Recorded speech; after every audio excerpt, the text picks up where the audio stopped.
코스모스 그림을 오늘 함께 그리셨다면 응용을 하셔서 이렇게 코스모스 밭이 있고 뒤에는 하늘이 펼쳐진 이런 풍경화도 손쉽게 그리실 수 있을 거라고 생각합니다. 안녕하세요 여러분, 웬디입니다. 오늘도 저번 시간에 이어 왕초보들을 위한 꽃그림 3편을 진행하려고 합니다. 저번에 그렸던 노란색 꽃을 바탕으로 핑크색 코스모스를 그려볼게요. 오늘 필요한 색상은 총 8가지 색상으로 영상과 영상 하단을 참고해주세요. 그럼 바로 시작하겠습니다. 210번 색상으로 코스모스의 외곽 라인을 먼저 그려줍니다.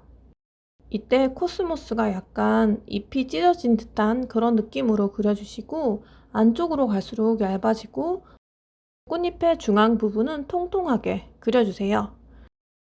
다음으로 216번 색상으로 그려준 꽃잎의 안쪽을 약간씩 칠해줍니다.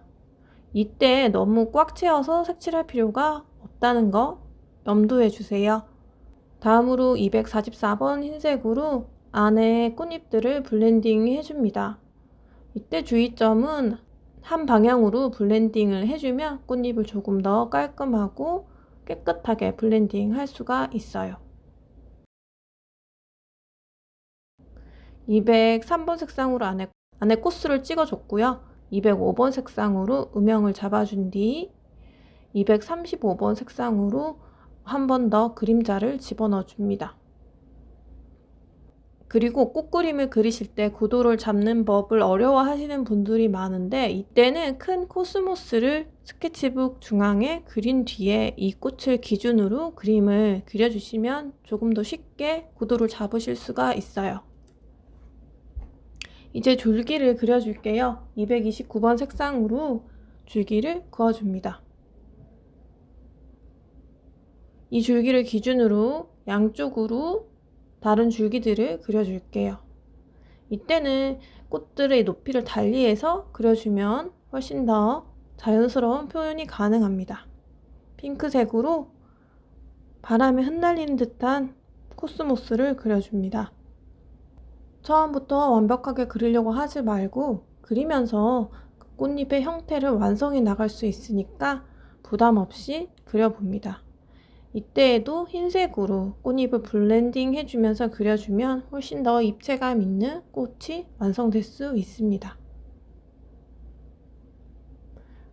반대편에 있는 꽃도 그려줄게요. 같은 색상으로 그려주는데 왼쪽에 방금 그려줬던 꽃보다는 조금 더 크게 그려줍니다.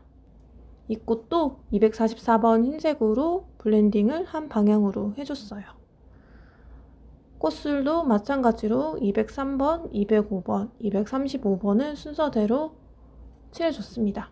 멀리 있는 작은 꽃봉오리도 그려줍니다. 그리고 멀리서 핀 꽃도 210번 색상으로 작게나마 그려줬어요.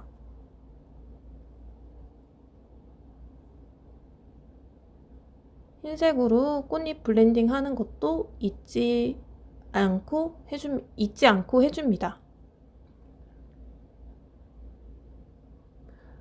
안쪽에 있는 색깔이 조금 더 블렌딩 됐으면 좋겠다는 생각에 흰색으로 조금 더 블렌딩을 해줬어요. 블렌딩을 하면서 색깔이 부족하다 생각되면 색깔을 조금씩 더 추가해 준 뒤 블렌딩을 해주면 밀도감 있는 표현이 가능합니다. 210번 색상을 추가해주고 그 위에 244번 흰색으로 블렌딩 해주고 있어요. 이제 줄기, 꽃봉오리 줄기를 그려줄게요. 229번 색상으로 역시나 줄기를 칠해줍니다. 다음으로는 코스모스의 이파리들을 표현할 텐데요. 약간 산호같이 이렇게 약간 삼지창같이 생겼더라고요. 얇은 선을 사용해 주시면서 이런 식으로 그려주시면 쉽게 코스모스 이파리 연출이 가능합니다. 한 톤 더 진한 색인 230번 색상으로 줄기 부분만 조금 칠해줬어요.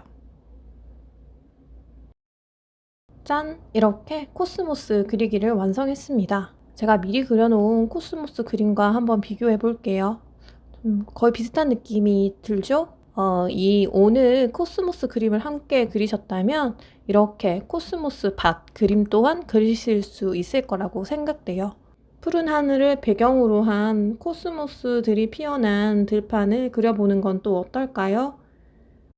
다음 영상은 꽃 그리기 시리즈 마지막 그림으로 장미 꽃다발을 준비했어요. 그럼 다음 영상에서 또 만나요.